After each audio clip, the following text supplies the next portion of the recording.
Am I back? Am I back? Can you hear me? I can hear all of them. I can see them, Matt. This is actually pretty hellish. Just not existing. Welcome to Certain Point of View's Another Pass podcast. Be sure to subscribe, rate, and review on iTunes. Just go to certainpov.com. Hey everyone, and welcome to Another Pass podcast. I am Case Aiken, and as always, I am joined by my co-host, Sam Alisea. Hello! And today, we are joined by another member of our cosplay contingent. We have the wonderful Melissa Patterson. Hi! Yay! Hi! We have so many Comic-Con pictures of us in spandex together, so... Oh, yeah. But Melissa, you do lots of stuff, so do you want to, give some quick plugs? Yeah, sure. So I am an actor and sort of an intuitive reader as well. Since the pandemic, I've been giving intuitive readings over the phone. It's been quite interesting. But I think that's, a skill you use a lot as an actor. Coming up, though, I don't have any film projects at the moment. I do have a project I'm going to start working on, The Sound of Music, choreographing, actually, down in Kentucky at a small theater in Maysville, Kentucky, the Maysville Players. At the old opera house where Rosemary Clooney used to sing, back in the day. So if you're in Kentucky, maybe in September, October, I believe it's in October. So come check out The Sound of Music. Awesome. Well, yeah. The hills will be alive. They will be alive with something. I don't know exactly what, but...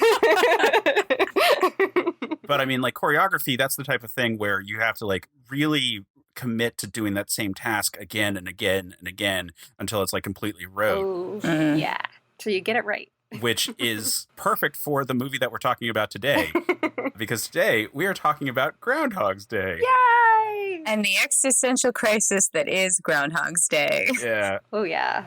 Oh, yeah. So this is a fifth movie, or a fifth episode, I should say. This is not our usual fare of speculating on how a movie could be improved. I kind of think this movie's about as good as it could be. Yeah, absolutely. I think even though there are certain things that I think may not translate as well in this modern day, I still think that the movie holds up really well and that it's still very fun. And I mean, I guess I would say, I will venture to say that all of us have a little bit of nostalgia around this film. Mm-hmm. So that does affect how you view a film.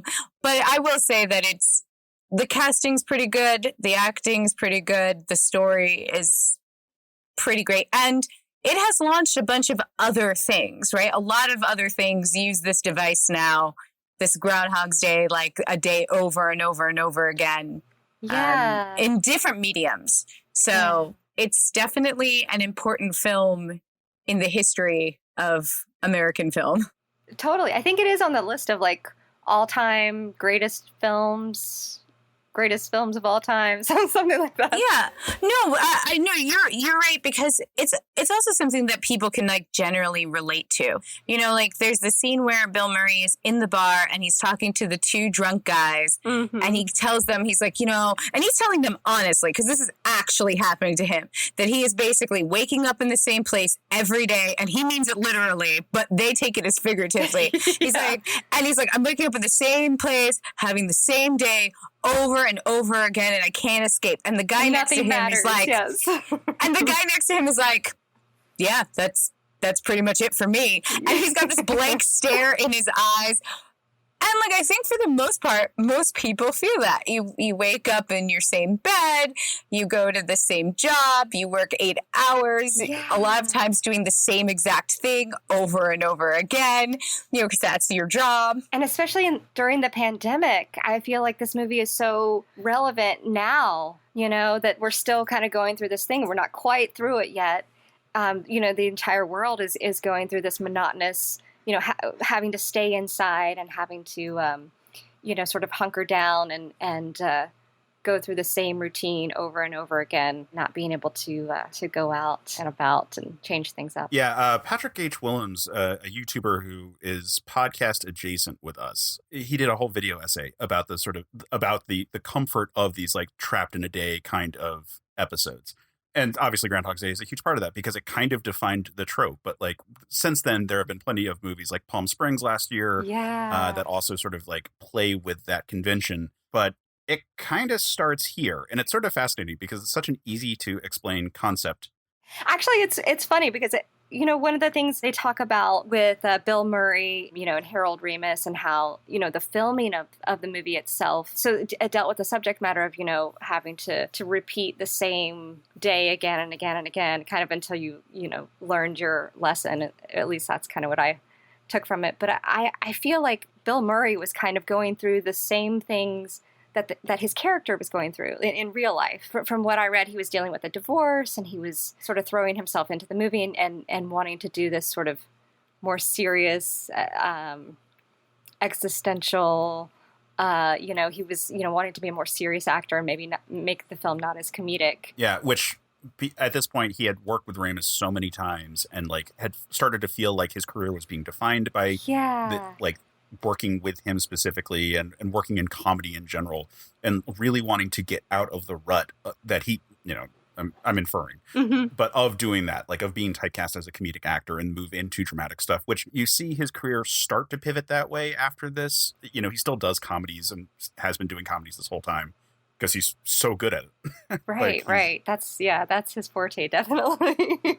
We definitely know that he is an actor who has tried to be broader, do more dramatic works, do more serious works. Yeah, and he's certainly capable of that. He's as an actor, he's definitely capable. But I think his strength does lie in that comedy and that sort of sarcastic wit that he's got. He's just so great at playing the asshole character. Well, and it's his comfort zone. Yeah. And that's the thing about the being trapped in the day. There is a comfort to knowing exactly how things are going to be. It is scary to branch out and move on to February 3rd. Yeah. It is scary to go into the unknown because all of a sudden there are consequences that are not there when you're in that loop. In life for him as a comedic actor who's known for doing good comedies, there's a certain bar that people are going to judge him on. Right. That's interesting that you say the word comfort. You've said that a couple times, and there is and I think especially during this pandemic, people want to feel comfortable because there's that sense of uncertainty of not knowing what's coming or what's going to be ahead. And I think that it is comfortable to know okay, well, I'm going to live the next day over again. And I guess you sort of start out with that comfort of, knowing that tomorrow is still going to be the same day. I guess that's a positive spin on living the same day over and over again.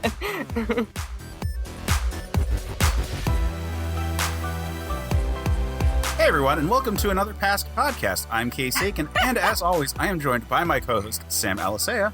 Hi, I'm back, bitches. You are back. We are back. We are back on our bullshit, and today we are talking about Groundhog's Day with Melissa Patterson. Woohoo! Oh my God, I'm Bill Murray right now. That's what I am. I'm reliving the entrance of this podcast over and over. It's cool. I keep getting kicked out. My mic keeps turning off. Oh, no. Sam, it's cool. It's cool. I got you, babe. It's hilarious. At one point I was talking and I was saying something and I was like, oh, they can't hear me. And then everything crapped out and I was like, great, wonderful. All right. It'd be awesome. Yeah. Well, we're never going to get trapped in the cycle of being on a day where everything just works. Obviously it's not going to work that way. No, you can't have the perfect day, right? No. That's...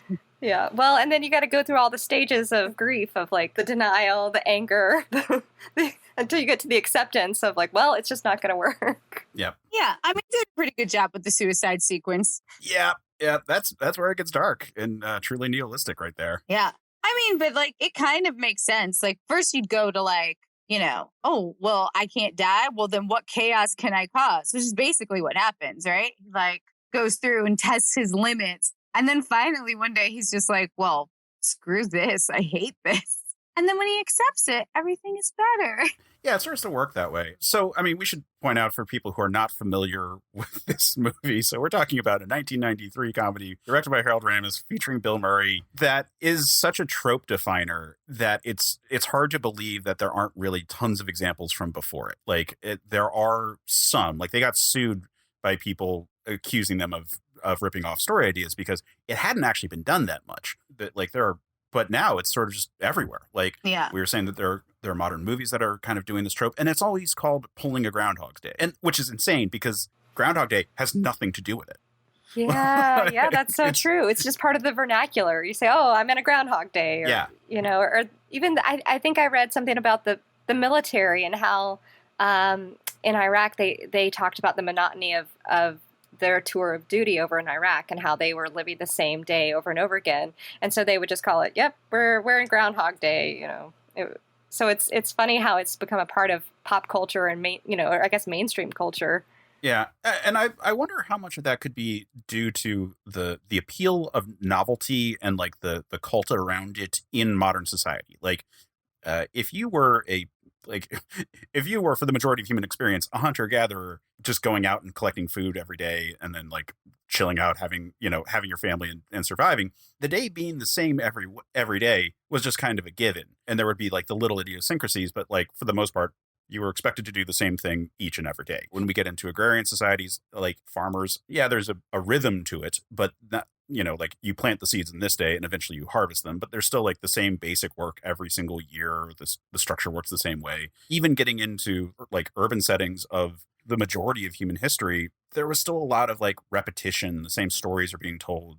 When we get to, religious services work the same way on the same point of the year, and so on and so forth. It's really like the 20th century, especially in like America specifically, there is a push to have the new and to value the new. And some of that is like the sort of like the planned obsolescence aspects of capitalism and of products and so forth. But like we don't want like we want the same but different in all of our media, and we want to consume new media. We don't want to like reread stories. Like now that everyone has Netflix and access to a million movies at any given time, it's really hard to just be like, oh, I want to go back and rewatch this movie in a way that like when we didn't have so much choice before, we did. Totally. Just because of how it was. And that I think creates a mental burden on us when we're looking at life in general, where it's like the idea of getting stuck in that sort of cycle of doing the same thing seems like a type of hell that it didn't before. Well, that's a good point that you bring up. I hadn't actually thought about that, about how the simplicity of, just simpler days and the monotony of that and the routine of that is something, I guess, to strive for. And I think now in today's culture, and I think actually the trend, since the pandemic is actually people are moving away from the cities and the hustle and the bustle to a more simpler, farms and suburbs and, getting back to nature and that sort of thing. And so I guess, that idea that there can be, something pretty profound in that monotony and that routine and in enjoy or, finding the joy in the simple things of life. And I think that's what Bill Murray found towards the end of the movie. It was sort of the appreciation of the small town and the people in it and the interactions, rather than his big ego of, I'm going to go to this other network and I'm going to be a big star, whatever, that he was talking about at the beginning. Yeah.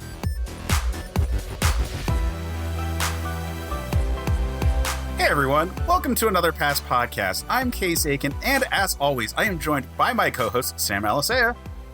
Yes, hopefully for good this time. God damn it. We are continuing our discussion about Groundhog Day with Melissa Patterson. I got you, babe.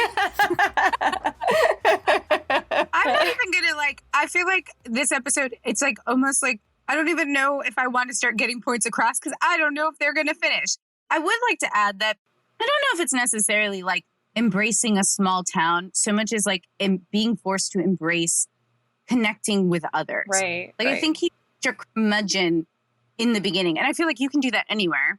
But he was such a curmudgeon and he was such a grouch and he was so on his high horse and really like not able to connect to anyone. He's the classic Scrooge type of person.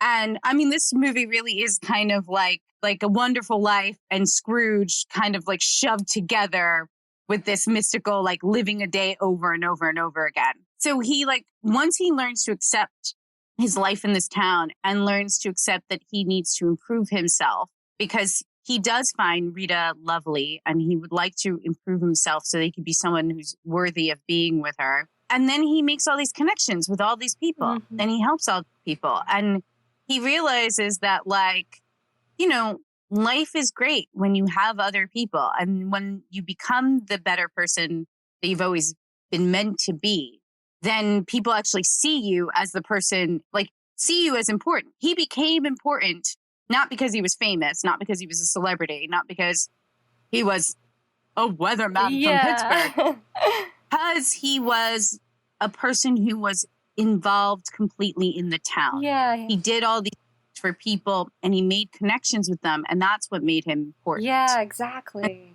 That's really lovely. One of my favorite scenes is when he gets hit on the head with a shovel. I know. I never noticed that, and I was watching it, and I was like, that is fantastic at the beginning when he's on the phone. Yeah, because he's basically throwing a tantrum, and he's on the phone, and he's just like, "Don't you have a line for celebrities Yes. or like rich people?" And he's. And like, there's of course something on the other end. He's like, "Well, I'm both, so get me on that line because I need to get out of here." And then someone hits him in the back of his head with a shovel, and it's so great because it's so well deserved. Like, the timing is perfect. it's exactly what you would want to do. Like, shut up, you twat! Like, and just kind of hit him. Exactly.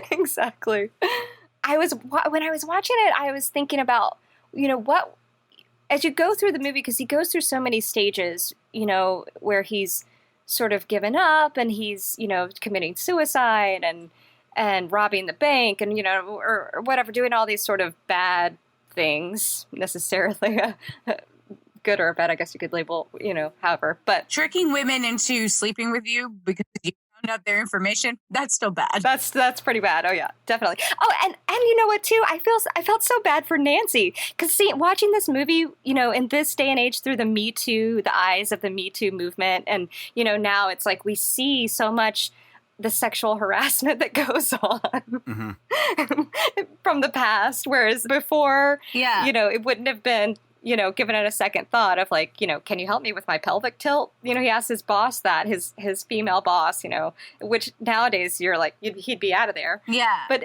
poor Nancy, he gets all of her information at the beginning of the movie and then, tricks her into sleeping with him. I totally agree, especially because he does that to other women in the town. Like, we don't see how much happens, but we know that there's a certain number of days just to do certain tasks. Like there's the 10,000 year scenario, which is like the real long shot kind of one. But I mean, even in a scenario where he just learns how to play piano masterfully and ice sculpt and so forth, he spent a lot of time there. And I would not be surprised if he has had sex with literally every person in the town, not just every woman in town, every person in the town. Yeah, well, because he goes through that whole process. Hey everyone, welcome back to another Past Podcast. I am Case Aiken. As always, I am joined by Sam Alisea. Hello. I'm so afraid. I'm so afraid. Will we make it through the day? I don't know. But we are joined by Melissa Patterson. Hello. Yay. And we are going to try to get through Groundhog Day. I do agree that he's probably slept with everyone in the town. Everyone, including the man that he gave the Heimlich maneuver to. Possibly, yeah. Who is actually his brother in real life, by the way. Yes. I had no idea. Bill Murray has like 9 brothers and sisters, and that was the guy who he gives the Heimlich maneuver to, and who, it's his older brother. That's his older brother. I had no idea. I learned something new. Yeah, Brian Doyle Murray. Yeah. I had no idea. I think it's great. Yeah, because we were talking about sort of the interesting aspects of like the loop, and like what's crazy to think about it is that it relates so much to things that we have experienced now. Like it feels very video gamey. It feels like we talk about how it like relates to the quarantine. There's all these aspects that are like, oh, it's such a good metaphor. It's such an easy to understand situation that you can find relatable, and for so many reasons, like when you're replaying a video game that has like a lot of like NPCs that you interact with, it feels the same kind of way where you're like, oh, I have a good relationship with this character. I'm going to go, interact with this character and have the same kind of like dialogue trees, and like maybe Right. sometimes you're just trying to skip through it, Exactly. which he does on certain ones. Like on day 3, he's rapidly cutting through like every conversation. Yeah. He walks up being like, I slept fine. Yes, I will have coffee. Like because he knows all the questions that they're going to ask. It's the same as like when I was playing Mass Effect. I had characters who I'd want to go have the same dialogue tree with just because it was like fun to have that little chat with like a character. Yeah. Like when I finished Mass Effect 2, like at the end of the game, you're basically back on the ship right before the end. And I went and had like the exact same dialogue tree with every character just because I knew, hey, this is the last time I'm probably going to be doing this, at least on this playthrough. So I'm just going to like just have a nice time chatting with Kelly and be like, oh yeah. Okay, nice. Moving on. And it's the same tree every day. And it's just like this movie. It's very video gamey in that regard. But they definitely weren't thinking about video games when they made this movie. No, not at all. Not at all. Speaking of video games, I did hear that there's a virtual reality game that I think came out in like 2019 that's actually based on Groundhog Day, where it's Phil's, the character in the virtual reality is Phil's son. And so you kind of go through, they set it up. It's called like Groundhog Day, like father, like son, or something like that. Yeah. Yeah. Which would be interesting. I think that I would want to play that. I've never really done a lot of virtual reality, but I think it'd be a lot of fun. I feel like I already live the same life every day. I don't know if I need a game to do that. Like I think True. I think my basis is like The Sims. Like my baseline for like how realistic I want things to get is like The Sims, maybe some farming simulations, and like Animal Crossing. And then I'm like pretty much like, I don't really. And I will be honest, I always use the cheat code in The Sims. Like I always give myself as much money as possible. I'm poor in real life, and I don't need to live that reality in The Sims. So true. I don't need to live that reality. I want to build a mansion, maybe kill a couple of people so it can be haunted. Maybe court some aliens, but I don't need to be poor. Like I don't need to work my way through a bunch of jobs. Well, can you imagine like Phil got lucky in the sense in the script of like the type of day he has is one that he actually gets to observe real differences in. Like, can you imagine if he was just a farmer or on vacation somewhere, like how many days it would take to notice that you were in the loop in the first place? Yeah, that's true. Like it's very clear signifiers, and that's a lot of shorthand that's like nice from a directorial standpoint. Again, like I said, if he was a farmer, he could have like living out on his own or during quarantine, just like watching his way through Netflix being like, oh, that's weird. Netflix didn't record where I left off on that episode. I had no concept of time during quarantine, and I would have not known if I were in a loop at all. Like I actually feel that like Phil is lucky because there are time markers.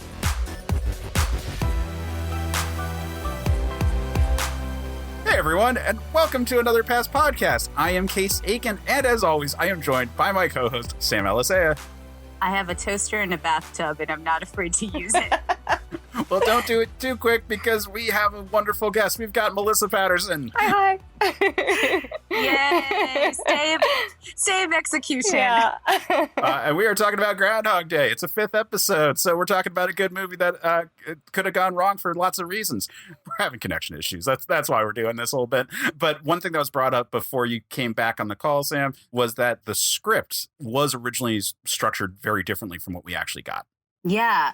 Which I found really interesting when I was like reading about it, because I don't even know how I would feel about this if Rita ended up in her own loop. Because that was one of the structural things where basically like she would reject him, and then you'd find out that she was in her own loop.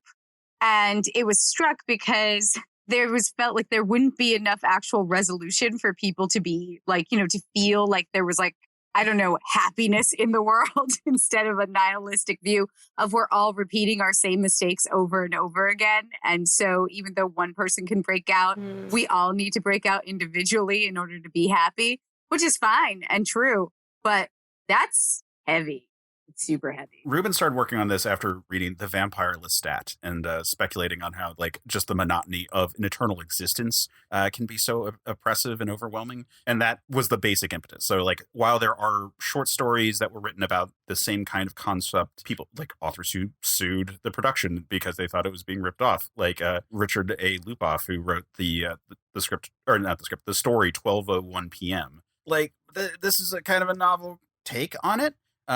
And the original script called for Bill Murray to be in the loop already. And like we would just sort of like come in media res, seeing him experiencing the world on repeat, or rather seeing him just know everything already. And then we'd find out that he's living the loop. And I think that's interesting. I think that though, this movie being so early in the existence of this trope would have been difficult for an audience that was not already sort of up to speed. Like, I haven't seen Palm Springs yet, but I know that there is something like the situation with Rita with two people stuck in the loop. Yeah.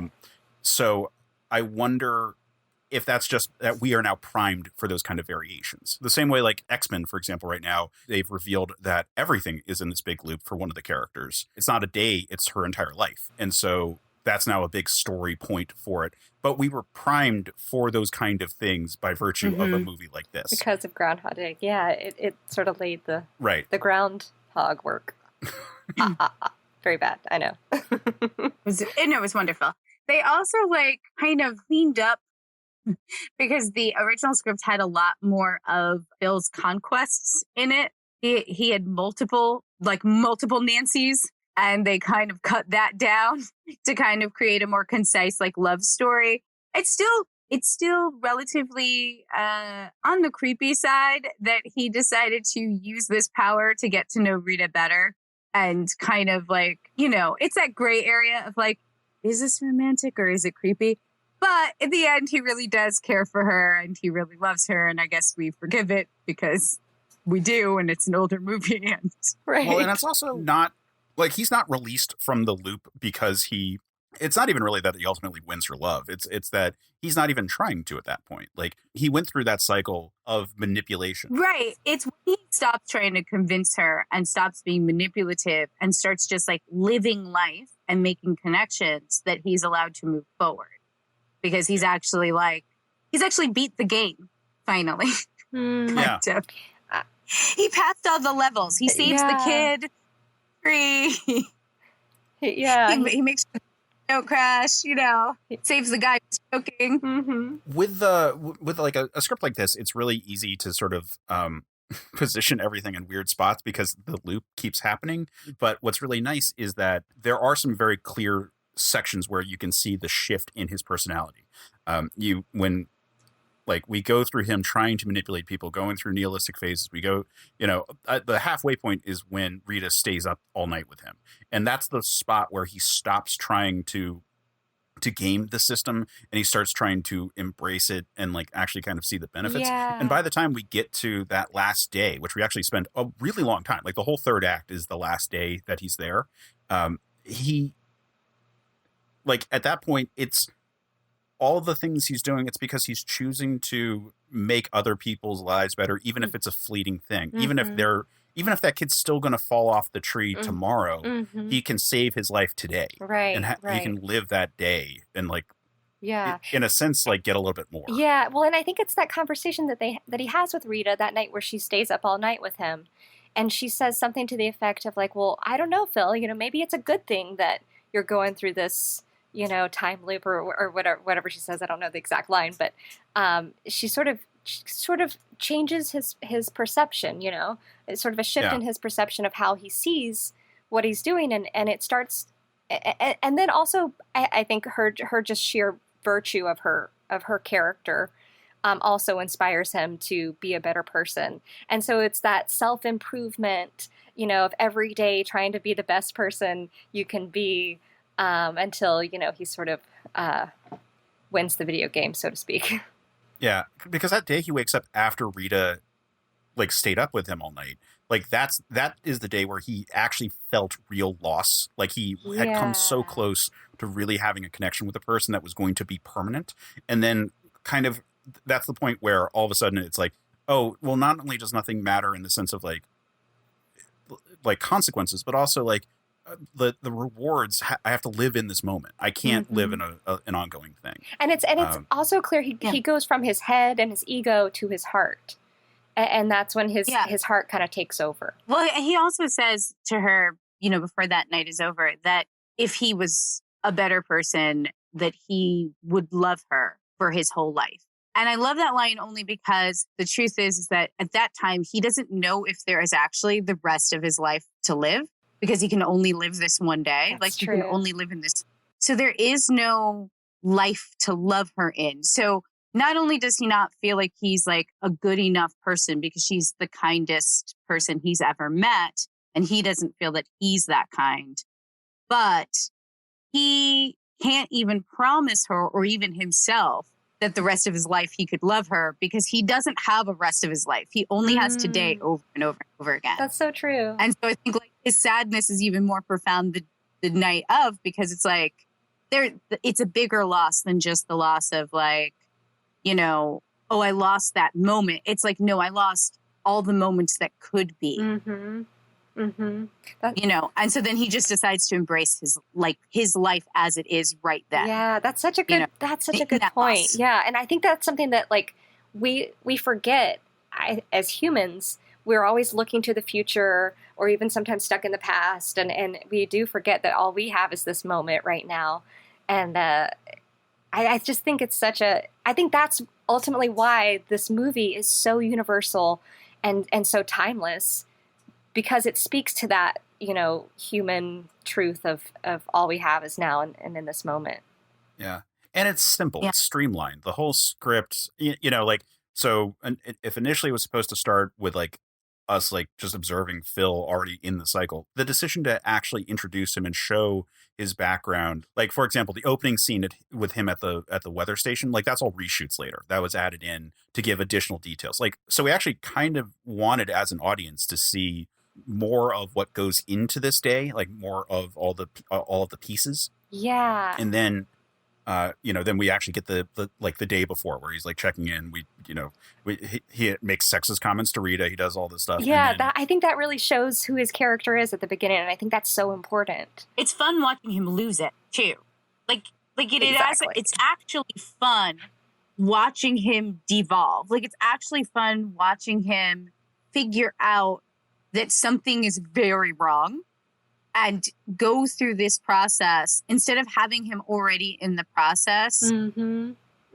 Watching him descend into a type of madness and chaos and then roll with it in a chaotic way and then kind of be done with it.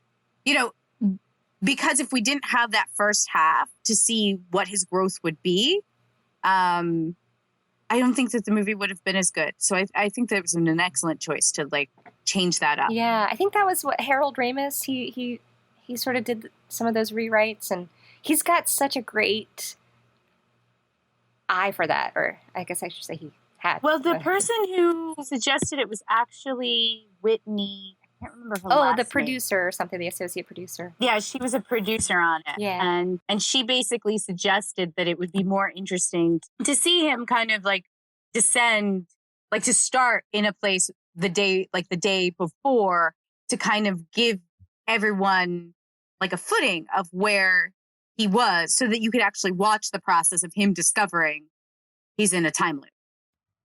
Yeah, day 2, I think, is a really important section for explaining this trope, like him coming to understand that the day is repeating in the first place.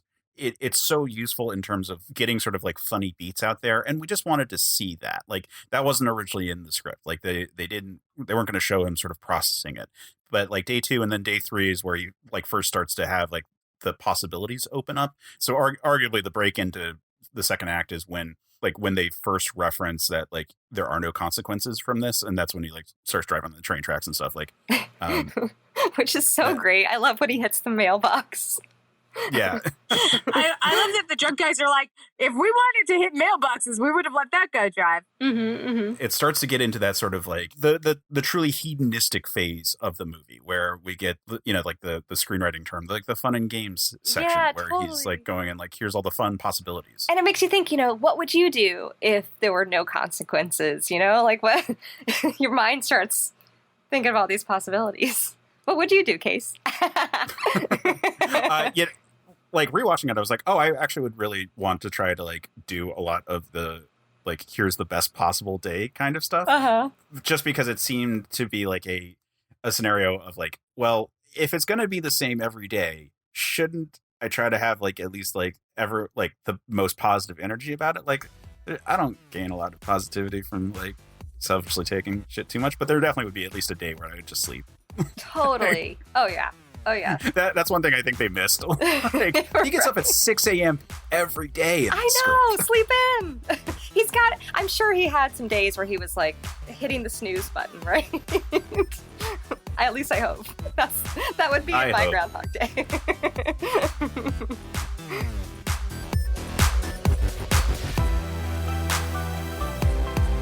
Hey everyone, welcome back to another Past Podcast. I'm Case Aiken, and as always, I am joined by my co-host, Sam Alisea. Help me, someone. Help me.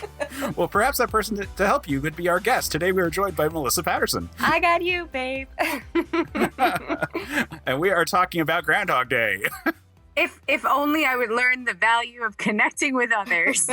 I'm living fully in this moment. Oh, gosh. Maybe I would stop getting kicked out of this format we're using. Okay, can we talk about how awesome it is that the studio, we know studios do this sometimes, the studio really, really, really wanted an explanation for why this loop was happening. And the writers, everyone included, just really honestly did not want to do it. They felt like it would detract from it. But they wrote a script. They wrote like a scene in the script that had like a gypsy's curse in it that they wrote and they basically put in there, but they may not have ever shot, or the legend says it's lost the scene. But like either way, like it just never, and they had always planned to do this. Like they had secretly all decided that they were going to do this behind the studio's back. And the studio just like had forgotten about it by then. I love it. Because I think it was like some ex-lover named Stephanie or something was supposed to like, curse him with groundhogs and some sort of time loop or something like that. I don't really know exactly, but yeah, I'm so grateful that they did that because I think it would be a totally different movie. Yeah, there was like a lot of studio notes about the meta structure of the day, of the repeating day, that I think, again, comes from it just being like not a like this is the trope creator. Like as far as, again, it existed before, but like this is the one that like crystallized it for our ability to talk about it. And so when studios were looking at this particular property, they're like, no, I don't understand. How does it not work for that? How many days could it possibly be? And like wanting to like really categorize that, which like Ramis and everyone involved have been like, well, it's, they've given like various figures. Like the cute one I've heard is that it's 6 weeks. Oh. Which is the 6 weeks of winter that the Groundhog predicts, which is like, it's cute. Is it actually in play? Definitely not. He can't possibly have learned all the things he did ice sculpting in that time. And piano playing in 6 weeks. I wish I could do that. Right, exactly. No matter how focused you were, which he's not focused because he's just picking up all these things. So, like, I think they took a step back from the concerns of it for the better. Like, we don't need to think about it. We just know, like, by the end of the movie, like, we don't need to dwell on the creepiness of some of the actions that he's done earlier, because while they're bad, by this point, he has spent so much time moving past it. Like, there's tons of religious conversations in this all. And watching it now, I couldn't stop comparing it to, like, the final season of The Good Place. Like, oh my gosh, yes. I wish I recently watched during quarantine.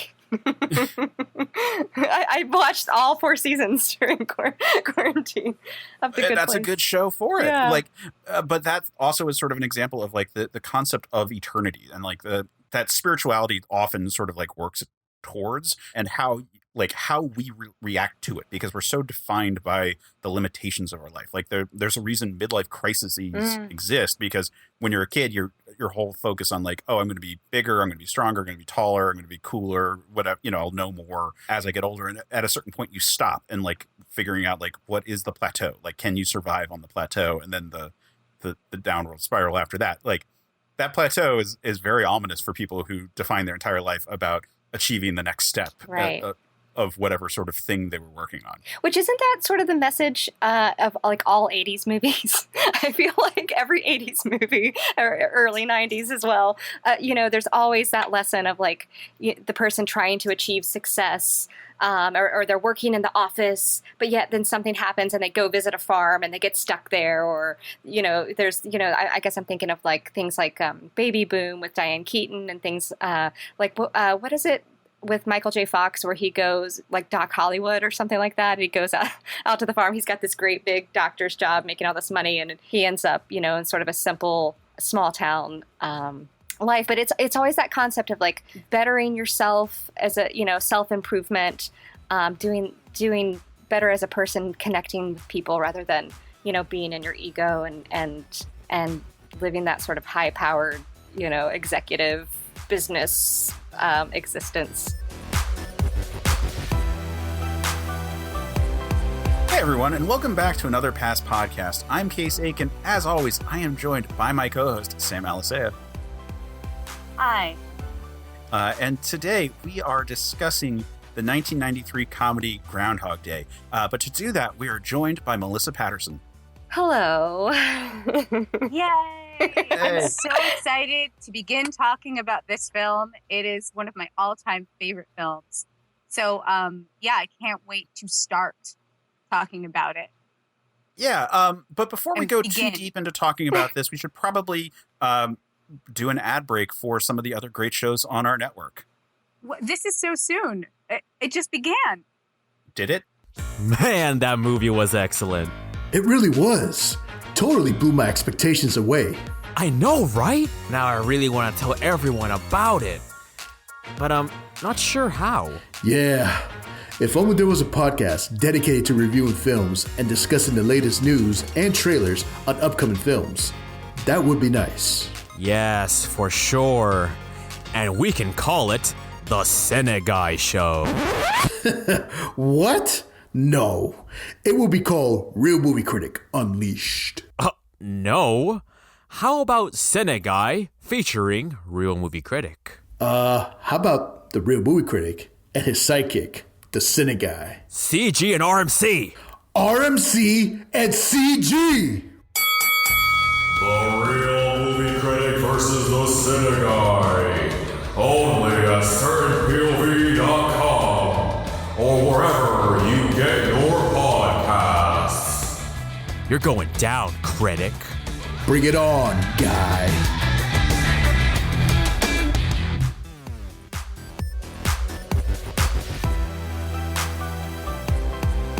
Hey everyone, and welcome back to another Past Podcast. I'm Case Aiken, and as always, I am joined by my co-host, Sam Alisea. I fully accept this time loop. I'm living in right now. I'm embracing it, hoping that positive energy will mean I can stay. Hi, guys. Welcome back. Well, that positive again. energy is coming from one particular person because we are joined by Melissa Patterson. Oh boy. And we are talking about Groundhog Day. Again. Are we? I don't even remember what we're talking about anymore.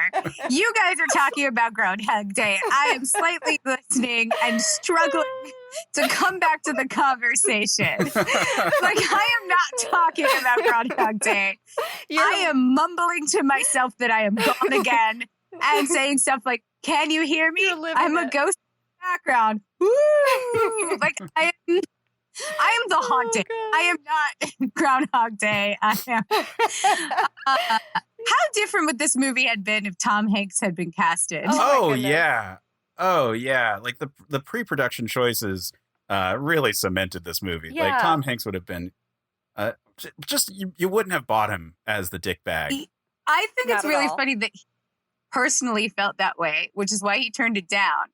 And he said, supposedly, this is allegedly, that Murray was such a miserable son of a bitch on and off screen that it would be a less predictable outcome when he became a nice person at the end. Exactly. Yeah. Yeah. Why don't we talk about that one? Because that's sort of like the biggest thing. Like some of the scripting stuff, sure. They had like Ramis at this point is known for sort of making movies that like started off not not as gold and like turning it into great stuff. Like someday as a fifth episode, we'll talk about Caddyshack, because like that is like one of the examples of finding a movie in the edit. But like Ramis with this, like he helped them like make a pretty solid script. Like we have some like really nice structure. The first act is amazing.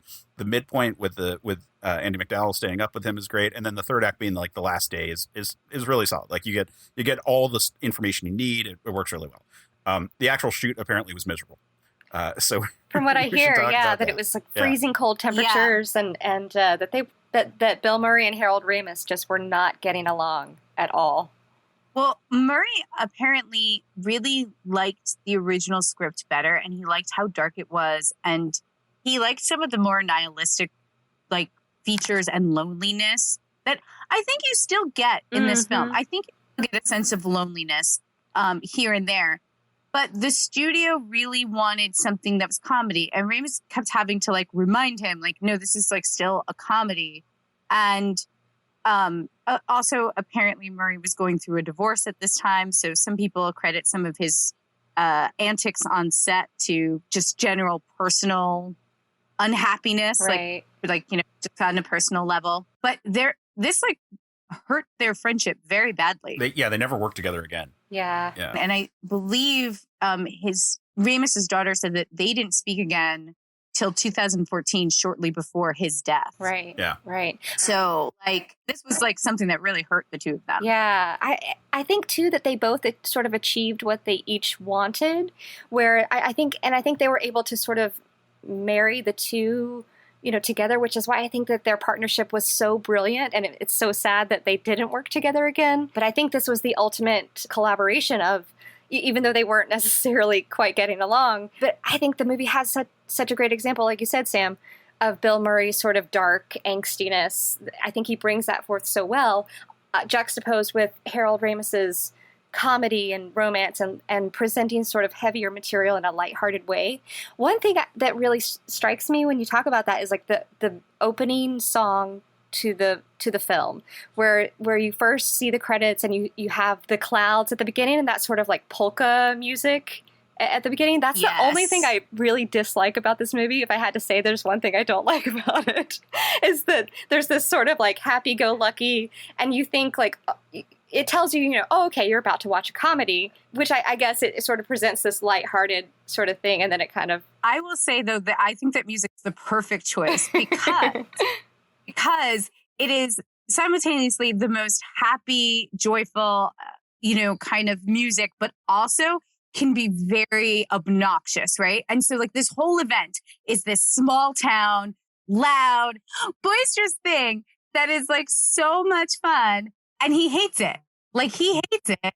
It's perfect to, like, make you feel what Phil would actually see. It's absolutely perfect because he is annoyed by this whole freaking thing. Right. How happy everyone is, how bouncy the music is, how everyone's in the square for this stupid thing that he calls a rat. He is done with this. He's done this every year. He is fucking done. He's tired. And then you've got everybody else like, polka, polka, polka, polka. Right. Background.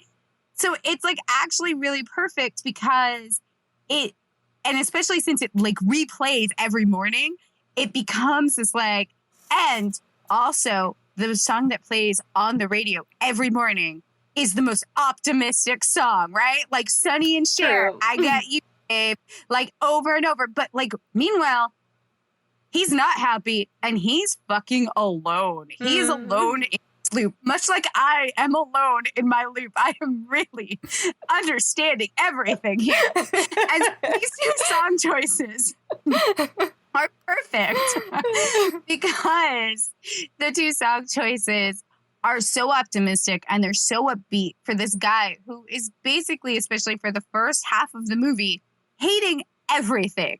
Like everyone's so happy. Why? This town is stupid and everyone like, and then you've got polka music just playing in the background, ready to bounce around. Yeah, it definitely accents the irritation of Bill Murray. I think you're right.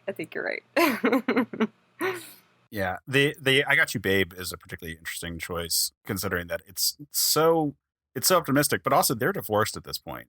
Like that, like that it's already sort of an example of like the artifice that he's probably like getting friction up, again. Which, by the way, it was fun to like go and rewatch the trailer for this movie where they couldn't use that song in the trailer. So when the 6 o'clock hits, they cut to the like the news people being like, it's Groundhog's Day, every single time to sort of convey that element. Right. But that song is artificially positive, and if you know anything about it, you're like, but that whole relationship is over. Everything's done.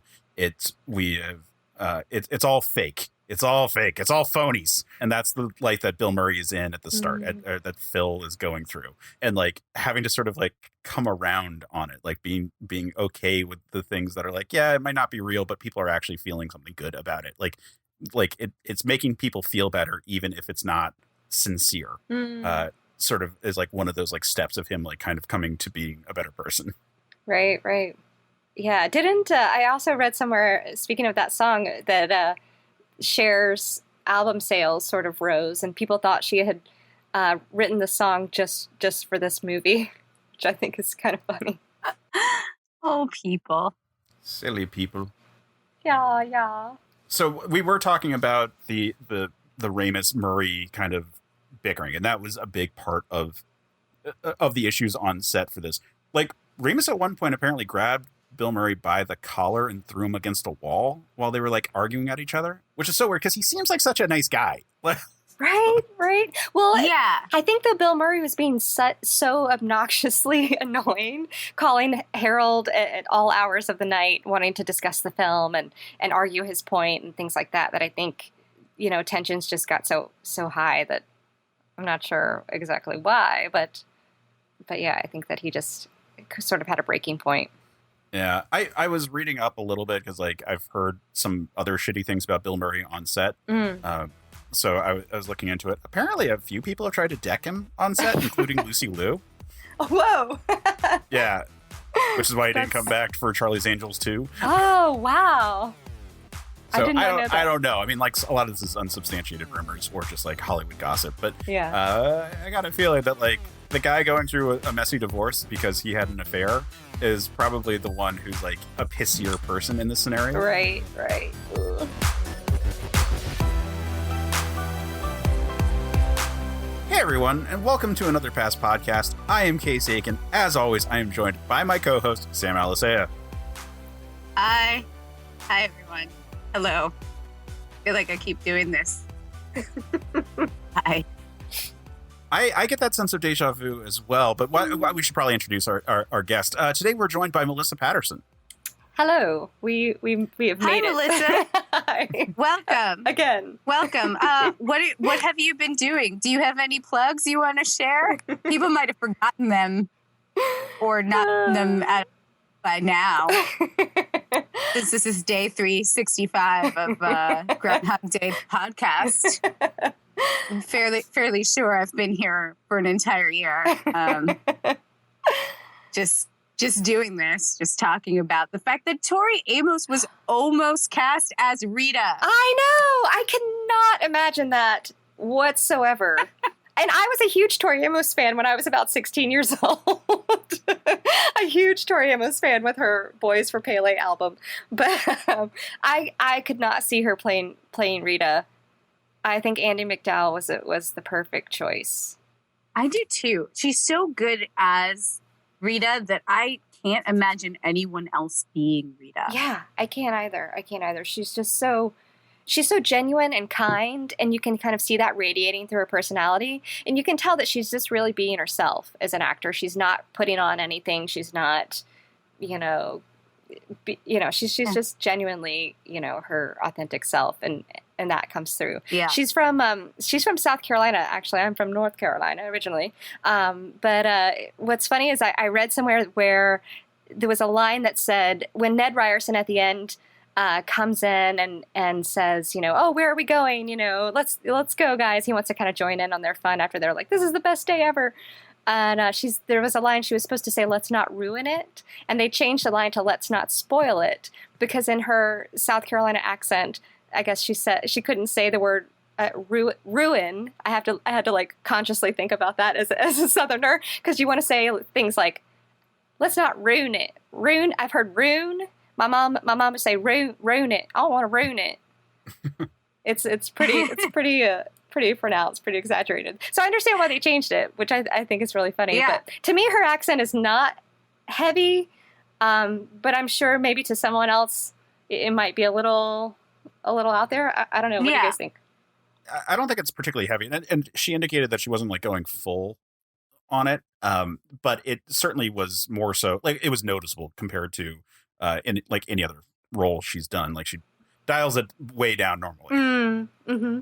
Yeah. I don't know if we've taken a moment to do this, but if anyone's listening to this and it sounds like a podcast of non sequiturs, really sorry about that. I'm just jumping back into conversations and totally derailing everything. And also, Case has probably already apologized to you, but I'm so sorry, Matt. So sorry. I just find this whole thing funny. This is a train wreck. We basically are driving on those train tracks and then just swerving every time a train comes. So looking at these kind of things, I actually had forgotten just because it had been a while, but I directed a play that had the same structure once. And it was kind of interesting to like be reminded like, oh, fuck. Yeah. Okay. Yeah. Just all the processes that go into like trying to reset a scene the same way every time. Like we had transition music and like everyone kind of like got back into position, sort of straightened up. Like it was like set at a restaurant. And like everyone sort of like restructured where everything was like took a sip of water to get the glass down to the right amount so the waiter could come by and like pour more water in, etc. kind of things. Mm-hmm. Like the actual craft of making this movie, I think is really interesting. Like how you get all the actors to be in the same positions and to really do the things that like movie making normally does, but like, well, I think, Case, what you're trying to say is just the repetition of getting all of the actors, whether it's principals, background, all back to one and doing those same motions on the same beat. I was actually noticing, and you can kind of really see it in the Ned Ryerson scene, and it kind of goes, to me, as an actor, it kind of reflects that, in each situation, every time you do a take, it's going to be a little bit different, right? Because you're a different person than you were 5 minutes ago. And so it's going to, all the little nuances and everything is not going to be exactly the same. And so I think what was interesting is like you expect, even though it's the same dialogue and the same routine as far as blocking or as far as, where they're standing and whatnot, it does change with Phil's reaction each day, which is so interesting that Phil is in the world of where everything is constant. Phil is the variable. And so I think picking up on those little nuances here and there and trying to set everything back to one with everyone doing the exact same thing is really, really difficult. It is. What's weird about it is that like every movie has that to a degree. Like every movie, you reset back to one, you try to do the scene the same way, maybe like improve on it in some elements, but then like trying to keep track of what day you're on, because you're going to film all of those Ned Ryerson scenes together. You're not going to like come back to it. Like you're not going to film in chronological order, which most movies don't do, but some do, and some still at least have the benefit of those kind of things. Mm-hmm. Like continuity editors have to be like super on point for this. Gosh. And like apparently like Bill Murray couldn't keep track of which scene that they were in. So he's like, wait, so is this a good fill or a bad fill? Right. And that became like the sort of like the big question. It was kind of like the way that Jeff Bridges in Big Lebowski would be like, did he burn one on the way over before every scene? Like this would be like, all right, so which mode am I in? Am I like on the rise, or am I in my steep decline? Because that would sort of then like change the energy of those scenes. And because most of the dialogue's still the same, like it's so difficult to memorize a script where there's only like subtle permutations each time. Yeah. Makes everything very strange. I know. I think Stephen Tobolowsky, he did a great job as the insurance salesperson, because I feel like his interactions with Bill or with Phil in those moments are like the most notable, because they're like really honestly like these like keys to that first day, right? So like, and he's the one that, of course, Phil resents the most right off the get. Like, I mean, like maybe the third day he runs into him, he decks the guy in the face. Yeah. Bing. Yeah. I heard this theory where they were saying that Ned Ryerson was actually the devil, and that everything was fine in Phil's life until that moment where he meets Ned Ryerson, and it's sort of Ned or the devil asking him to sort of sign his life away, where he's talking about, do you have life insurance? Do you? Am I right? Like he's so great in this role. I just love it. And the theory was that he's the devil, and that everything sort of goes wrong until he signs the papers at the very end. Where there's that scene where Ned comes in and says, "Oh, he bought life insurance, dental insurance, this," and he lists all the insurances. And their theory was that he only was able to shift because he signed those papers. I don't necessarily think that's true, but I think that that's an interesting thing to look at. I mean, he did sign a lot of papers. He did. But I feel like the devil only needs one. I don't think he needs that many. He needs you to sign in triplicate, at all. I don't know. I mean, I haven't signed. I'm not a signed them expert yet, so I don't know either. Well, and I imagine that Phil has the last day is probably pretty close to the day prior. Like, I think that he is at that point starting to get a lot of the routines down that sort of makes the most optimal solution. So it might not be the final perfect day, but he probably did it a bunch of times beforehand with Ned. Maybe. I mean, there's nothing in the text to sort of support that he only just now finally was like, "Oh, I'm going to be nice to Ned today." Yeah, I don't think so either. But that was their theory, and I thought, interesting. Yeah, it's fun to speculate on. And Ned Ryerson is such a key character in this. Oh. He's so great. There's a YouTube video of him telling that he's such a great storyteller as well. But he talks about his audition for Ned Ryerson, and he talks about how he was filming a film with this guy Kurt Fuller. He's also a fantastic character actor, and Kurt Fuller, they were talking. They were actually ended up being roommates on this film. They put them together in this one room with two separate beds, and so he said that at night it was like they turned out the lights and they're talking, and Kurt was like, "So have you got any projects coming up?" And Steven Tobolowsky was like, "Oh, no, and he said, "Do you?" And Kurt was like, "Yeah, actually, I have this big thing where I'm going to play Ned Ryerson, this insurance salesman in this film with Bill Murray." And knowing that, Steven was kind of like, "Oh, I just got called in to audition for that." So he didn't really mention it, and he went and auditioned, and Steven ended up getting the part. And so it was sort of awkward going back to shooting after he got the part. He also talks about how he just sort of went for it, that he sort of went for this big, grandiose sort of character and didn't know if it was exactly right, but really took a shot, took a leap, went out on a limb, and created this obnoxious insurance salesman. Yeah, it's such an over-the-top performance that's so fun. Yeah. I think we've all known people like this. I joke that it was kind of like a family member, and it was right. It was a lot of fun to sort of see that character, and because he's so over the top, he really stands out in all of those scenes. Just very, very fun, because you need to have strong, distinguished characters throughout so that we all get to know them, because we do keep repeating all these interactions with everyone. Right.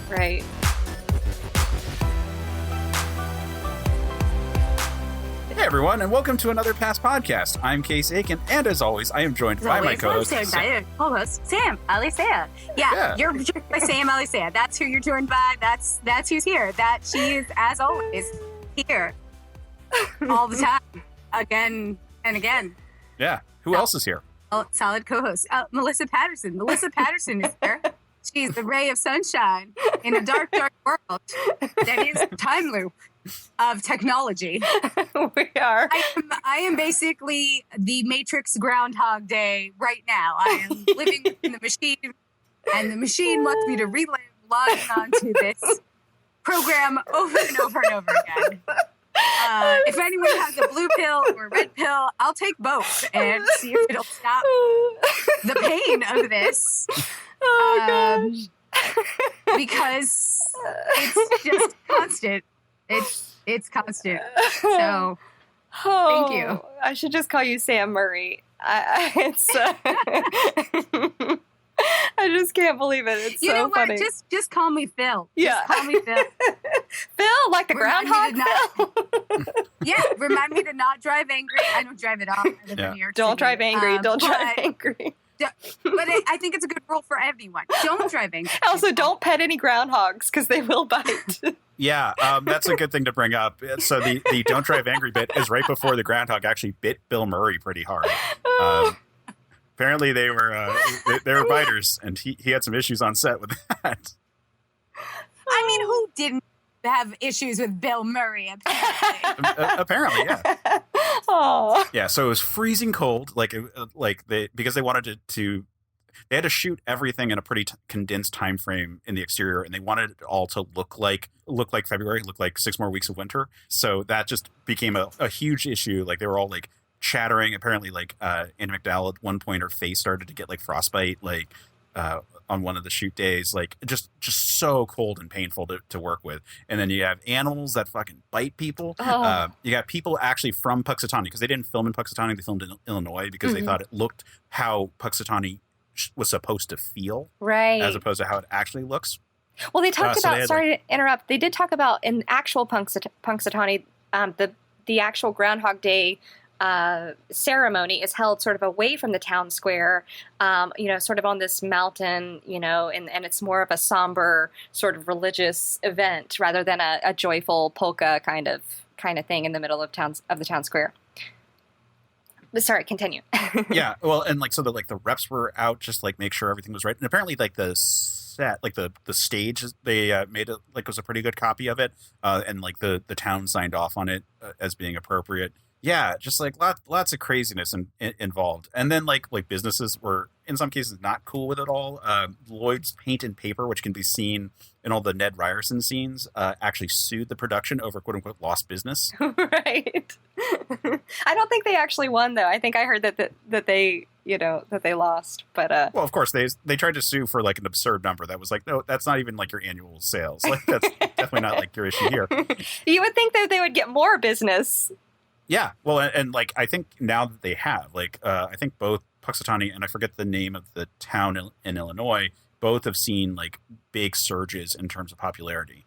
I know that the diner that they film at isn't a real diner, but it was attempted to be a couple different restaurants after it, using the Tip Top name. It was like they tried to do like an Italian restaurant there, and then like I forget something else. Like, none of them really succeeded. But, Yeah. People tried because people like this movie. Right. I think that's great. I think that's fantastic. I also heard too, speaking of the town of Woodstock, Illinois, that that commercial that they filmed for the Super Bowl, this past Super Bowl, the Jeep commercial, based on Groundhog Day. I was listening to a YouTube episode of that of Stephen Tobolowsky talking about how they filmed it, and he mentioned that they actually recreated. Because times have changed and the the setting has changed, the bricks have changed, the storefronts have changed, and so in order to shoot that commercial, they recreated exactly what it looked like in Groundhog Day. So they redid all the storefronts, they painted the brick back to whatever color, which I thought was a little excessive, but also pretty detailed and accurate to the film, I guess, but. Well, yeah, I mean, if you want to relive that day, you've got to do those steps. No, it's so true. It's so true. I think he was also saying that he and Bill Murray hadn't seen each other since the film, which was, over 20 years ago. And the director was just like, you're going to do the scene like you did in the film. And they were like, we haven't done that since the film. So there was no script for this Jeep commercial, that they just sort of improvised the whole thing. So they just kind of made it up and which I thought was pretty funny and also a little irresponsible on the director's part, but it worked, I guess.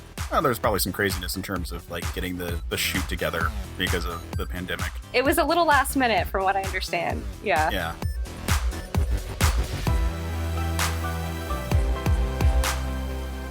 Hey everyone, welcome to another Past Podcast. I'm Case Aiken. As always, I am joined by my co-host, Sam Alisea. I'm starting to have real existential questions if I actually exist or not, or if I'm a figment of your imaginations.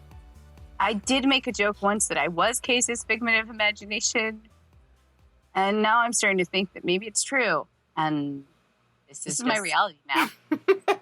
Well, it's entirely possible that my imagination just can't conceive of two such incredible people as my co-host Sam and our guest today, Melissa Patterson. Oh my Melissa goodness. Patterson! Oh boy. Yeah, I'm like Ender in the later Ender's books because I'm just not able to maintain three individuals. So like one of us has to fade. And I'm sorry, Sam.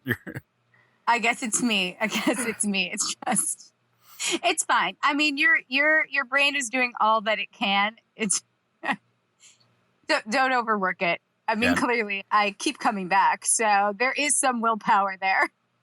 I think whatever gypsy curse that we have today on this podcast is like keeps sending you away.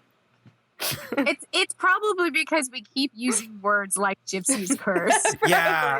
I cringe a little bit every time. I mean, those are the words they used in it. But yeah, that's a bit rough. I mean, I feel like there are some things that, like, you know, we become better about every year. And I feel like that pervasive phrase is so hard to let go because it's so part of a lexicon and but really, honestly, that's probably why I keep getting kicked off, is because I brought it up. No joke. Last night, I had dinner with my family because my parents' anniversary is this week, and we. Well, mine too. Oh, fun! Happy anniversary Monday, to your actually. parents. Tomorrow, my parents. Well, in the future, when people hear this, it will have been past. But talk about a time loop. But tomorrow is my parents' 43rd wedding anniversary. Amazing. That's awesome. I believe it's 45th for mine. Anyway, I had to explain to my parents and my sister that that referring to someone as being like a gypsy was a racist statement. And they had no idea. And I was like, oh no, this is bad. You're like, okay, gather around, people. Let's explain. No, don't do that. Thanks, family. Yeah, like we had to explain like the Roma people, and then we had to explain the travelers in Ireland, and it was just, like I was like, oh, you just really have no idea about any of this, and have just been willfully ignorant. Okay, cool. You know, I don't know. Boy. What is the rating of this on Rotten Tomatoes? What is it, like 96, 97? I mean, it's got to be up there, right? Because this is definitely one of those movies. It's got such a huge cultural impact, and it's, I mean, there's so many different things that have been adapted since that. Yeah, it's a 96 on the main review, and then it's 88 for audience score. No, it was interesting because even though Bill Murray acted out while he was in this film, and even though it did affect his relationship with Remus, and it was not an easy shoot for him, he did unexpectedly show up to support the musical. Yes. And yeah. He went more than one night, and he was very moved by the performance and by the show itself. And I guess there is a sense of nostalgia for him. And, you know, now that he's come around, you know, he might be in a better place in his life now. Yeah, he's older. Be more forgiving. He was able to be very positive about the experience, and the cast felt really supported by him. He said some really nice things to them. Yeah, from what I read, it was a really positive experience. I think for everyone involved. I will say one thing that I really love about the musical. I got to see it because I used to usher when we had Broadway. But I got to usher it one night, and it was pretty fantastic. But I love how they wrote that song called "Playing Nancy" about Nancy. So it's sort of addressed, you know, the sexism through today's lens of the Me Too movement. You know, for I guess today's modern audience, which I think is pretty fantastic. I guess that was maybe Tim mentioned, and I guess Danny Rubin did write yeah, quite a bit of it. I think he did write the musical. So I haven't had a chance to either hear the soundtrack, and I didn't see it on Broadway, which is a bummer because like it's such a fun property. And like I said, I directed a stage show that was, I mean, it was called Trials of the Scientific Mind. So it wasn't like, and it was like there was a time traveling device, and cool. the character's body was like the person in the loop was starting to break down over the course of it. So like that was like one of the ways it was different. Like by the end of the play, he had like bloody noses and like was like truly falling apart. Oh wow. As like an element of the time loop.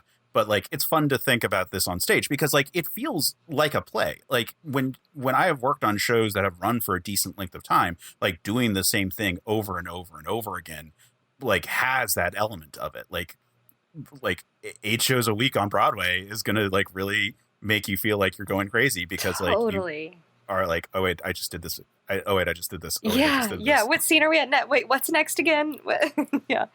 Yeah. Totally. Yeah. It's so interesting too that you talk about like just the mental breakdown of the monotony, you know, of reliving the same thing, you know, over and over. I think that, you know, nowadays too with the pandemic and the quarantine, I think that so many people have had issues just of, you know, mental health issues, and being alone versus being with someone. I feel like the movie Palm Springs, even though I haven't seen it either, but I watched a bunch of trailers and commentary about it, and it sounds like, you know, to me, Palm Springs might be that version of the time loop where you're with another person and like you get stuck with your spouse in the quarantine, you know, versus like me, I was alone the whole time. And so it was just, I guess all the different versions and the different ways people, have had to sort of hunker down and sort of get stuck with one another and deal with this sort of time loop that we've been living in for the past year or so. Yeah. But I don't know. I'm kind of rambling. One thing I wanted to talk about, like this movie's great. It's a great movie. It like had a lot of drama on set, but not a lot of like, as far as I can tell, like big production issues besides just needing to like deal with a cold and deal with all the shit. The poster design is terrible. Yeah. It's so bad. I had forgotten how bad it was. So I actually dug up my DVD copy so I could listen to the commentary track. Oh, cool. Because I love commentary tracks. They're great. But totally. The box art is like one of the 2 posters where Bill Murray is like trapped inside the clock. And it's so dumb. Like it like, how do you trying to visualize this thing? Because like Groundhog's Day is a nothing holiday. Like no one really cares, but it is very easy to explain because it feels very primal and like rudimentary, and like you references in the movie, it's like, oh, you're not even eating the groundhog because that was like part of the actual like old world kind of like ritual that it's based on. Wait, they ate the groundhog? Yeah, it would be a groundhog hunt, and then they would eat it. And at one point, Bill Murray is like, "You're not even eating it, you posers," or whatever he says. It's like day 4 when he's like really depressed, or somewhere in that. I missed that in that group.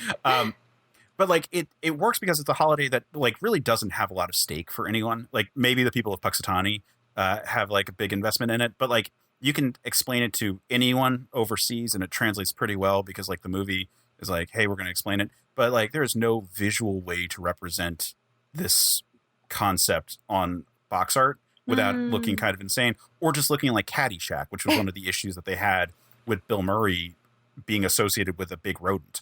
Right. So they're like, all right, I guess we'll do clock, which is not even a clock. It's a calendar. Like if it was like, right. So it's just like, it's shocking that they were like, I don't know how we're going to represent time being on a loop because like, how do you represent it? Yeah, no, that's a great point. If I were to draw visually the movie poster, without putting a rodent in it, that would be really interesting. I think I would focus on maybe the romance aspect of it. I don't know. One more. Ice sculptures. The ice sculptures. Exactly. That's brilliant. Brilliant, Sam. I would actually make it so that it's Bill Murray making an ice sculpture of a groundhog. Yes. Yes, a frozen in time groundhog. That works. I love it. It would be like him and he would have like that face like, ha ha ha, I did it kind of thing. Yeah. If I were doing the poster, I would do Bill Murray pulling like one of those pull calendars, like the and have like a pile of February 2nds on the floor while he's like holding holding one February 2nd in his hand, and the one on the actual calendar is also February 2nd. Yeah. I love that. Like but it's just it's such a weird concept to try to sort of express, because otherwise you're just being like, it's a day in a town. This is actually a thing I don't think anyone we haven't talked about, and might be like one last point to talk about. Day in the life movies used to be really popular, specifically day in the life city kind of scape movies, like documentaries back in the early days of filmmaking would do these like whole, like, this is what a day in Berlin looks like, or this is what a day in Moscow looks like. Like one of my favorite documentaries, even though it doesn't really have a lot like a story per se, or isn't like about a thing, Man with a Movie Camera, is about like, what is it like doing a documentary about a city for a day? And like that, this is like a subversion of that, because it's fiction, and it's the day keeps repeating, instead of it being like, oh, we're just capturing all the sights and sound. This is what it looks like in the existence of your average Puxatanian. Right. No, that's a great point. And, it makes me think too, I wonder if because, you said it used to be a thing, and now it's really not so much. And it makes me wonder if social media, that it's so prevalent of like everyone is sort of documenting their lives for themselves or for whoever, this is what I ate today. This is how I put on makeup. This is my morning routine. This is my night routine. Yeah. And so it makes me wonder that social media has sort of made documentaries a little more obsolete, or just a little not. Yeah. I don't know. I don't know if anyone has done a study on that. Not that I would. Because we get lots of lights on the social medias. Yeah. I'm going to take my dog to get a puppuccino. Yeah, exactly. And I'm going to TikTok. And then we're going to watch Lick the Cup. Yeah. That's it. Yeah. That's the TikTok. Yeah. But it's like a day in the life of my dog, or a day, like this is what I do every day. And people watch that, and people are fascinated. I think it's because people are like, well, am I living the right way? Like, what do they do? What are they doing? Let me see how they put on their makeup, or let me see, I must be doing it wrong, or yeah. It's definitely a lot easier to find what like little snippets of the world. Like it used to be, people would just have no idea what someone two countries over would be like. And so you'd have to watch the documentary. Right. Yeah. But no one's going to cut together a 2-hour documentary about like, oh, well, this is just what San Francisco is like for all you New Yorkers. Like, isn't that just wild? That's what they do on the West Coast. Oh my. Right, exactly. Like now you might get one where it's like, this is the cooking scene in this town, or this was like specifically this is the housing market in this town on House Hunters. This is, right. What the fashion industry looks like here, or like the cool nightclubs. Like you might have something like very focused on one thing as like a series, but so weirdly, maybe the successor to that is like Diners, Drive-ins, and Dives. Yeah. I mean, I think like to a certain extent too, you'll see on YouTube people create reaction videos to other things, like whether it be a TV show or like a music video or something like that. And there's like a need, like the fact that you're watching someone else watch something is a strange human need for connection. And those reaction videos were super popular during the pandemic. And I think it's because people were so isolated that to watch someone watch something and be like, I agree with that person, or I don't agree with that person, or discover their joy at discovering something for the first time was a very human emotion that I guess we were all missing while we were trapped in our apartments very alone. Totally. Yeah. I totally agree with that. That's possibly why we don't get a lot of that, because we are putting that out. We're just not putting it out in professional settings. We're just putting it on YouTube and Instagram and TikTok and recycling those onto Facebook because we're crowdsourcing it. Anything new. Yeah. Anyway, it's just an interesting kind of element of this. Like this is the meta level where like once something is so passé that you can like really kind of play with it. Now we're seeing people play with it with the medium of Groundhog's Day, or like the time loop kind of thing. I just lost Sam again.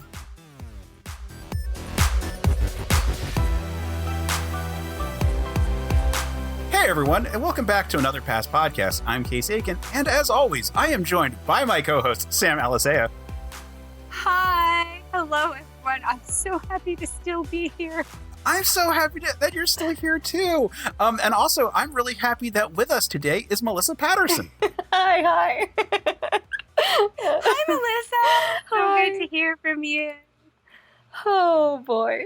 I'm glad. I'm getting a sense of deja vu now. Yeah. Feeling a little deja vu-ish, yeah. A little bit, yeah. And that makes sense, though, because today we are talking about the 1993 comedy Groundhog Day. Oh, my God. I love this movie. I cannot wait to start talking about this film. Where do we even begin? Who can even say where we should begin? Before we get into that, however, Melissa, I'm so glad that you're here. Give some plugs. Alrighty, well, I don't have any film projects coming up at the moment, but I do have a theater project. I'm going to be choreographing The Sound of Music in a small theater down in... Yes, they're going to be alive with some dancing and some singing and some voices. I don't know. She hears voices in the hills. But no, it's going to be in a small town in Maysville, Kentucky.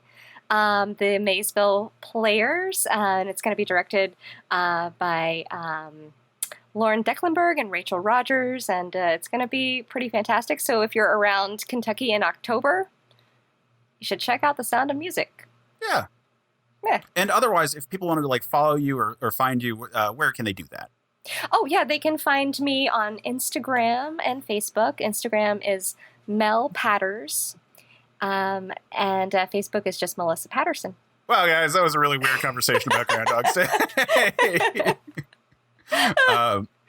It was its own time loop. I mean, honestly, it was, it really just felt like it went on and on and on, and also didn't happen at all. Exactly. Yeah. For me, at all.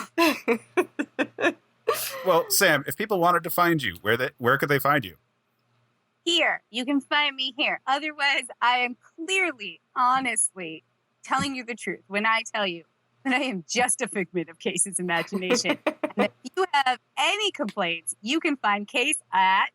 You can find me on Twitter at Case Aiken. You can find the podcast on Twitter at Another Pass. You can find stuff I do at certainpov.com, where you can find tons of other great shows. We've got so many fun ones. So many great shows like Panelology. Panelology is a great comic book podcast. Alex and his various co-hosts every week look at what came out that week and kind of give their thoughts. And then they also will do bonus episodes talking about the upcoming releases that have been announced. So it's a really cool show. If you want to know what's current, they do an amazing job because there's so much. It's so easy if you want to be involved in comics to feel like it is overwhelming and hard to track what's going on. And they do a really good rundown of it. So if you need your Reader's Digest version, they got you covered. So check that out. It's at certainpov.com. You can also find a link to our Discord server. I wish we were having this call on Discord right now. Me too. But, we decided to try a different thing. And it didn't work so well today. Today's weird. But It worked for everyone but me, so it might just be my fault. But come join us on Discord. We're having a great time sharing memes, talking movie spoilers. It's a really good community we've been building out. So if you have nerdy interests of any kind, you can find us there. Sam, take us home. Next time on Another Pass, we'll be doing highlights to The Quickening. But until then, if you enjoyed this, pass it on before I fade away. Thanks for listening to Certain Point of View's Another Pass podcast. Don't miss an episode. Just subscribe and review the show on iTunes. Just go to certainpov.com.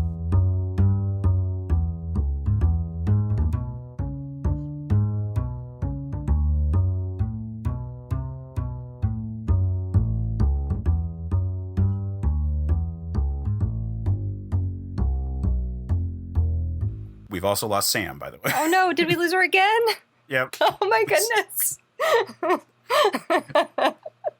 Wow. Well, let's hope she is living groundhogs. She's really actually reliving the Groundhog Day movie. When she rejoins, we'll do the same thing. Oh gosh. This is ridiculous. You can't hear me, but I am shouting on this end. Video games are a unique medium. They can tell stories, Immerse us in strange, fantastic worlds. blur the very boundaries of our reality. But at the end of the day, video games are fun. Whatever fun is to you. I'm Jeff Moonen. And I am Matt, a.k.a. Stormageddon. And on Fun and Games, we talk about the history, trends, and community of video games. It's a celebration of all the games we play and all the fun we find within them. And there's so many more games out there. So we hope you'll share in that conversation with us. Fun and Games podcast with Matt and Jeff. Find us on certainpov.com or wherever you get your podcasts. And happy gaming. Damn it, I'm gone. Are you serious? Oh. I am so sorry, I can't Matt. anymore. This is going to be the worst edit. This is the worst. Oh gosh, this is awful. It's funny though. It's so funny. CPOV. CertainPOV.com.